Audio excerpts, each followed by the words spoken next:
नर्मदे हर नर्मदे हर नर्मदे हर। मा पतित पावनी जगदायनी आनंदकंदिनी वरदायनी वैराग्यदायिनी नर्मदा मैयाच्या चरणी साष्टांग दंडवत प्रणाम। तसेच आमच्या या संत विचार यूट्यूब चॅनलवरती जमलेले सर्व मा नर्मदा मैया कृपांकित असलेले सर्व नर्मदा मैया भक्त परिवारातील सर्व सदस्य जे परिक्रमा करतायत, ज्यांची परिक्रमा झालेली आहे आणि ज्यांना परिक्रमा करण्याची सदिच्छा अंतकरणामध्ये निर्माण झालेली आहे, असे असलेले सर्व नर्मदा मैया कृपांकित भक्तजनांच्या चरणी आमच्या संत विचार यूट्यूब चॅनलवरती जमलेले सर्व मैयाचे भक्त परिवार सर्वांच्या चरणी नतमस्तक होतो। सर्वांना सप्रेम रामकृष्ण हरी नर्मदे हर। तुम्हा सर्वांना ज्ञातच आहे की आपण आपल्या या संत विचार यूट्यूब चॅनलवरती मा नर्मदा मैयाच्या परिक्रमेबद्दलची माहिती अनुभवाच्या आधारे देत असतो। म्हणजे जे नवीन परिक्रमावासी आहेत त्यांना एक मार्गदर्शन करण्याचा छोटासा प्रयत्न, आणि याच प्रयत्नातून मा नर्मदा मैयाच्या परिक्रमणाऱ्यांचे सर्व परिक्रमावासियांची सेवा करण्याची एक संधी मला भेटते। त्याच्यातून मी नवीन परिक्रमावासियांसाठी मार्गदर्शन करत असतो। मार्गदर्शन करण्यासाठी माणसाने प्रत्यक्षात अनुभव घेतला पाहिजे। ज्याला त्या गोष्टीचा अनुभव असेल त्यानेच ते मार्गदर्शन केलं पाहिजे, म्हणून आपण अनुभवाच्या आधारे बोलत असतो। आता तुम्ही म्हणताल महाराज व्हिडिओ बनवण्याचं मागचं कारण काय? तर मी तुम्हाला स्क्रीनवरती एक कमेंट दाखवत आहे, पहा की मा नर्मदा मैयाची परिक्रमा ही अमरकंटक वरून उचलत असताना कोणत्या देवांचे दर्शन घ्यावे, किती दिवस दर्शनाला लागतात, किती दिवस अगोदर जावा, या प्रश्नाचं उत्तर देण्यासाठी मी हा व्हिडिओ बनवत आहे। हा प्रश्न हा सगळ्यांसाठी उपयुक्त आणि सगळ्यांसाठी महत्त्वाचा आहे। जे नवीन परिक्रमावासियांकरता त्यांच्यासाठी आपला हा प्रश्न अत्यंत उपयुक्त आहे आणि अत्यंत गरजेचा आहे। प्रथम मा नर्मदा मैयाची परिक्रमा सुरू करण्यासाठी आपण मा नर्मदा मैयाच्या किनाऱ्यावरून कोणत्याही स्थानावरून आपण ही परिक्रमा सुरू करू शकतो। तर मा नर्मदा मैयाची परिक्रमा किनाऱ्यावरून कोणत्याही स्थानावरून करू शकतो, पण त्यामध्ये काही प्रामुख्याने काही भाग आहेत। त्यामध्ये मग भगवान ओंकारेश्वरांचं स्थान आहे। ओंकारेश्वरवरून परिक्रमा सुरू करतायत। सगळ्यात जास्त प्रमाणामध्ये परिक्रमावासी ही ओंकारेश्वरवरून परिक्रमा सुरू करतात। त्याच्या मागचं कारण काय हेही मी तुम्हाला सांगणार आहे। मा नर्मदा मैयाची परिक्रमा अमरकंटक वरून सुद्धा सुरू करतायत, त्याच्या मागचं वेगळं कारण। मग दोन महत्वाचे जे प्रामुख्याने महत्वाचे स्थान म्हणजे कोणते, तर एक आहे अमरकंटक आणि एक आहे ते म्हणजे ओंकारेश्वर। अमरकंटक आणि ओंकारेश्वर मध्ये काय फरक आहे आणि त्यामध्ये उत्तम स्थान कोणचं आहे याचा विचार तुमच्या मनामध्ये आता घुसलेला आहे, म्हणजे तो प्रश्न मनामध्ये खेळत आहे। मा नर्मदा मैयाची परिक्रमा ही आपल्याला कोणत्याही स्थानावरून कुठल्याही किनाऱ्याच्या कुठल्याही भागातून तुम्ही परिक्रमा सुरू करता, तर तुम्हाला पूर्ण परिक्रमा करून परत जिथून परिक्रमा सुरू केली त्या स्थानावरती येऊन तुमची परिक्रमा ही पूर्ण होत असते। म्हणजे परिक्रमा ही पूर्ण गोलाकार आहे, पूर्ण गोल फिरायचं आणि ज्या केंद्रबिंदूतून आपण परिक्रमा सुरू केली त्या ठिकाणी येऊन आपली परिक्रमा आपल्याला पूर्णत्वाला न्यायची असते। म्हणजे ती परिक्रमा पूर्ण होते असं आपल्याला वाटतं, पण ही परिक्रमा इथं पूर्ण होत नाही।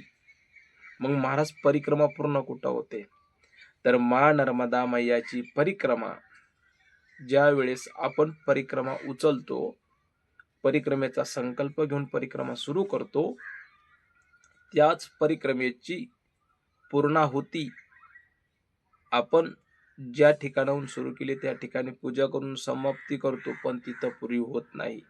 मग आपल्याला नर्मदा मैयाच्या परिक्रमेमध्ये जे काही 20 मिलीचे आपल्याकडं पूजेची बॉटल असते, ते पाणी ते जल आपल्याला भगवान ओंकारेश्वर आणि भगवान ममलेश्वरांवरतीच त्या ठिकाणी समर्पित करावं लागतं। त्यांना जल अभिषेक घालावा लागतो। तेव्हा कुठेतरी आपली खरी परिक्रमा ही पूर्ण होत असते. मग महाराज बाकीच्या ठिकाणावरून परिक्रमा सुरू करू नये का? तुमच्यासाठी उत्तम स्थान आहे ते म्हणजे ओंकारेश्वर. मग महाराज ओंकारेश्वर का? तर माँ नर्मदा मैयाचा त्या ठिकाणी प्रवाह पुढे गेल्यानंतर रेवा सागर संगम आहे. म्हणजे ज्या ठिकाणी नर्मदा मैयाचा प्रवाह समुद्र भगवंतामध्ये विलीन होतो आणि मैयाचा प्रवाह संपूर्ण जातो. म्हणून दुसरी गोष्ट, ओंकारेश्वर आणि भगवान ममलेश्वर यांचाच अधिकार माँ नर्मदा मैयाच्या पूजेच्या पाण्यावरती आहे. त्या पूजेच्या पाणी तुम्ही इतर कुठल्याही लिंगावरती टाकलं तरीही परिक्रमा पूर्ण होत नाही असं शास्त्र सांगतं. म्हणून ओंकारेश्वर आणि ममलेश्वराच्या ठिकाणी बहुत जन परिक्रमावासी ही परिक्रमा उचलतात आणि ती परिक्रमा पूर्ण करून ओंकारेश्वरला आपली परिक्रमेचीही पूर्णाहुती देतात. आणि परिक्रमा ही ज्याच्यासाठी केलंय ती फलश्रुती भेटण्यासाठी भगवान ओंकारेश्वर आणि भगवान ममलेश्वर यांच्यावरती पूजेच्या पाण्याचा जलाभिषेक करतात. म्हणून उत्तम स्थान ओंकारेश्वर आहे. मग महाराज तुम्ही ओंकारेश्वर उत्तम स्थान सांगता, तर मग अमरकंटकवरून आम्ही परिक्रमा सुरू करायची की? त्याही प्रश्नाचं उत्तर आपण पाहू. माँ नर्मदा मैया, आता तुम्ही म्हणताल महाराज ओंकारेश्वरला तुम्ही मुख्य स्थान दिलं, तर मग अमरकंटकला तुम्ही द्वियम स्थान दिलेलं आहे, असं तुमच्या मनात प्रश्न आला असेल.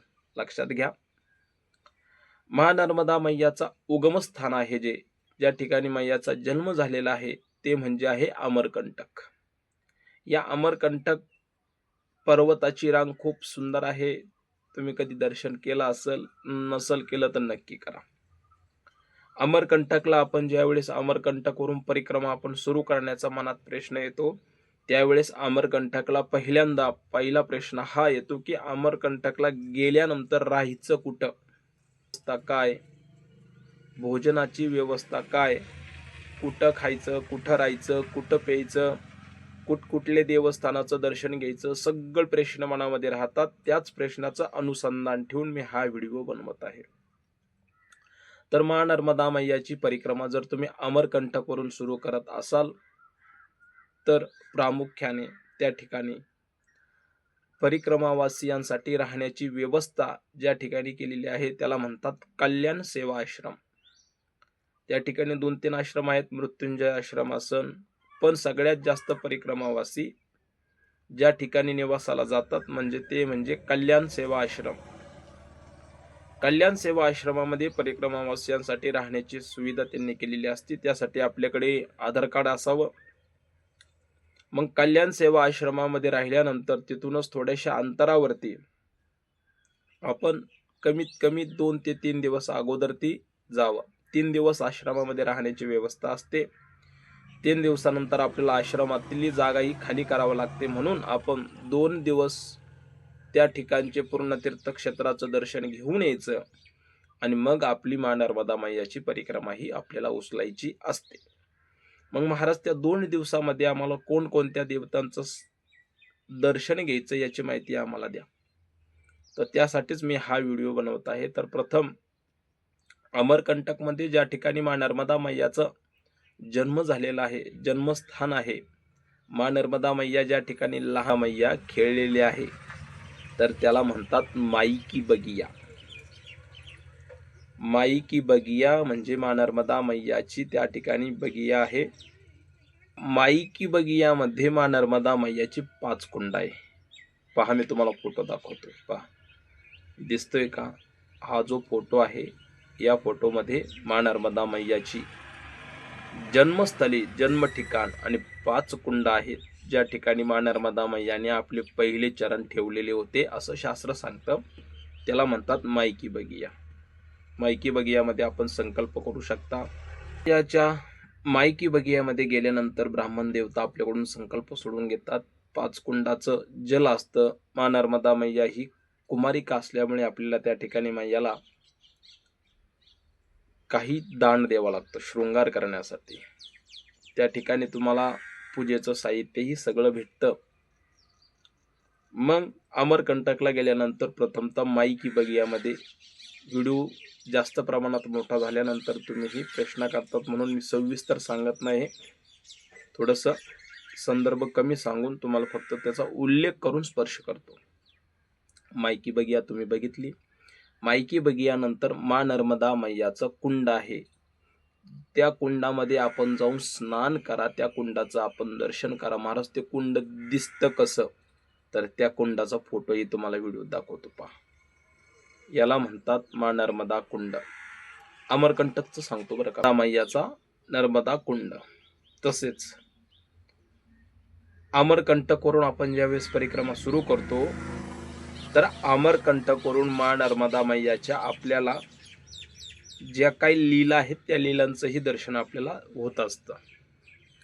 प्रथमतः मा नर्मदा मैयाच्या मायकी बगियामध्ये गेल्यानंतर मा नर्मदा मैयाचा आपल्याला जन्मस्थली दिसते. नर्मदा मैयाची जन्मस्थलीपासून आपली परिक्रमा ही सुरू होते. नर्मदा मैयाची जन्मस्थली मायकी बगियापासून 5 कुंडाचं दर्शन घेऊन मैयाची पहिली 5 पाऊलं आपल्याला दिसतात. त्याच्यानंतर मैयाची आपण ज्यावेळेस परिक्रमा उचलतो, ती परिक्रमा उचलल्यानंतर आपल्याला मैयाची बाललीला दिसते. बाललीला म्हणजे काय, तर बाललीला म्हणजे मा नर्मदा मैयाचा जो काही प्रवाह आहे त्या प्रवाहामध्ये मैया बाललीला करत असताना अगदी छोट्याशा एवढ्या मापामध्ये मा नर्मदा मैयाचा आपल्याला प्रवाह दिसतो. मैयाची शिशु अवस्था, बाल्य अवस्था, तरुण अवस्था, यौवन अवस्था, नंतर मैयाचा समुद्र भगवंतामध्ये झालेला मोठा म्हणजे ज्याला म्हणतात प्रसारित प्रवाह, मोठा विस्तार, या सगळ्याचं दर्शन आपल्याला अमरकंटकवरून परिक्रमा सुरू केल्यानंतर पाहायला भेटतो. मग पहिल्यांदा मा नर्मदा मैयाच्या जन्मस्थलीला म्हणजे मायकी बगियामध्ये 5 कुंडाचं दर्शन, नंतर मैयाचा अगदी दंडवत, आपल्याकडे परिक्रमाचा जसा दंड असतो त्या दंडाच्या मापाचा मा नर्मदा मैयाचा प्रवाह आपल्याला दिसतो. इतका छोटा प्रवाह असतो की आपण त्या ठिकाणी परिक्रमावासी एखादा नाला, एखादी छोटीशी नदी म्हणून ओलांडण्याची शक्यता असते. आता आपण ज्यावेळेस प्रथमच परिक्रमा सुरू करतो तर त्यावेळेस आपल्याला सुद्धा भ्रम तयार होऊन जायचं कसं, मग त्या प्रवाहाला तर आपल्याला अडचणी काय येतात. परत दुसरी गोष्ट, अडचणी येत असताना आपल्याला पुढे गेल्यानंतर कपिलधारा लागते. त्या कपिलधारेचंही दर्शन तुम्ही परिक्रमा करण्याच्या अगोदर करा. कारण तुम्हाला जर त्या कपिलधारेचं दर्शन करायचं असेल किंवा स्नान करायचं असेल तर आपल्याला परिक्रमा सुरू असताना त्याच्यामध्ये आपण जाऊ शकत नाही.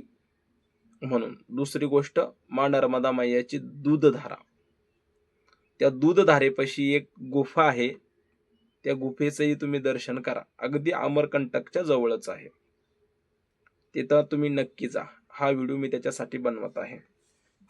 एक आहे दूधधारा, एक आहे कपिलधारा, दुसरा आहे मायकी बगिया, तिसरी आहे ते म्हणजे मा नर्मदा मैयाचा कुंड.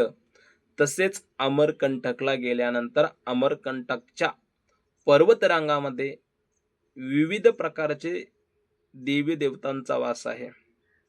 त्याच कल्याण सेवा आश्रमापासून अगदी कमीत कमी 10 ते 12 किलोमीटर वरती खूप सुंदर देवस्थान आहे.